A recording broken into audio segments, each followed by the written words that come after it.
జగన్మోహన్ రెడ్డి గారు రారు, ఎలా వస్తాడో చూస్తాం అంటూ చంద్రబాబు, పవన్ కళ్యాణ్లు పదే పదే చేస్తున్న వ్యాఖ్యలను వైఎస్ఆర్సీపీ నేతలు లైట్గా తీసుకోకుండా జాగ్రత్త పడాల్సిన అవసరం ఎంతైనా ఉంది.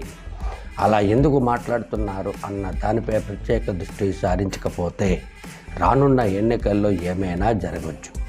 నరేంద్ర మోడీ 2024 ఎన్నికల మాదిరిగా 2029లో కూడా చంద్రబాబును సీఎంగా చేయడానికి బలమైన హామీ ఇచ్చారేమో.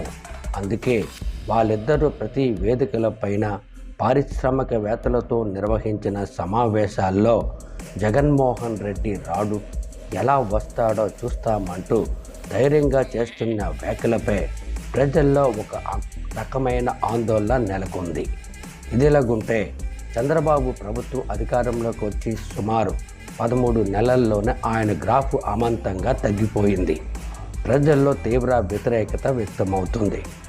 ఉపాధ్యాయులు, డాక్టర్లు, ప్రజా సంఘాలు, అక్రమ అరెస్టుల బాధితులు, ఇలా ప్రతి ఒక్కరిలోనూ చంద్రబాబు ప్రభుత్వంపై రగిలిపోతున్న తరుణంలో కూడా చంద్రబాబు, పవన్ కళ్యాణ్లు జగన్మోహన్ రెడ్డి రాడు, ఎలా వస్తాడో చూస్తామంటూ ఏ ధైర్యంతో మాట్లాడుతున్నారో అన్న దానిపై వైసీపీ నేతలు ఆలోచన చేయాల్సిన అవసరం ఎంతైనా ఉంది. ప్రతి దాన్ని లైట్గా తీసుకోకుండా వ్యూహంతో ముందుకు వెళితే అనుకున్న గమ్యాన్ని చేరుకునే అవకాశం ఉంది.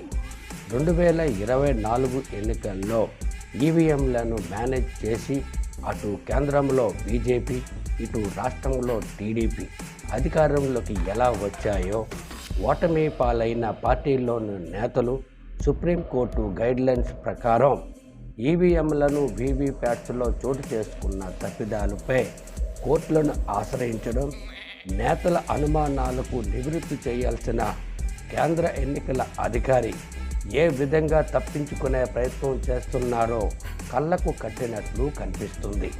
అంతేకాకుండా ఎన్నికల అధికారి తీరుపై ప్రపంచవ్యాప్తంగా ఇప్పటికీ కూడా పెద్ద ఎత్తున చర్చ జరుగుతున్న విషయం కూడా తెలిసిందే. అయితే నరేంద్ర మోడీతో పాటు చంద్రబాబు, పవన్ కళ్యాణ్ల వాలకం చూస్తుంటే 2024 ఎన్నికల మాదిరిగా ఈవీఎంలను ట్యాంపరింగ్ చేసి 2029లో కూడా ఇదే కూటమి మళ్ళీ అధికారాన్ని చేజెక్కించుకోవాలని చూస్తున్నట్లుగా ఉందని మెజారిటీ ప్రజలు పలు అనుమానాలు వ్యక్తం చేస్తున్నారు. జగన్మోహన్ రెడ్డి ప్రజాదరణలో ఎవరూ కూడా ఢీ కొట్టలేరు. కానీ ఈవీఎంలను మోసం చేసి అధికారంలోకి రావడం వీరికి వెన్నతో పెట్టిన విద్య. ఇదంతా జగన్మోహన్ రెడ్డికి తెలియంది కాదు, అన్నీ తెలుసు. కానీ అబ్బా కొడుకులిద్దరూ లైట్గా తీసుకుంటున్నారు. నరేంద్ర మోడీతో నాతోనే ఉన్నారు, అబ్బా కొడుకులు ఆటలు సాగనివ్వు, కాబట్టి మనం సేఫ్లో ఉన్నామని జగన్మోహన్ రెడ్డి భావించారేమో. అదే ఆయన కొంప ముంచింది. అధికారానికి దూరం అయ్యారు. అక్రమ కేసులు పెట్టి అరెస్టులు చేస్తూ తీవ్ర ఇబ్బందులకు గురి చేస్తున్న నాయకులు, కార్యకర్తలను కాపాడుకోవడానికి నానా తంటాలు పడుతూ ముందుకు సాగుతున్నారు. మళ్ళీ అదే తప్పు చేయకుండా అబ్బా కొడుకులపై ప్రత్యేక దృష్టి సారించి వ్యూహాత్మకంగా అడుగులు వేస్తే విజయం తథ్యం.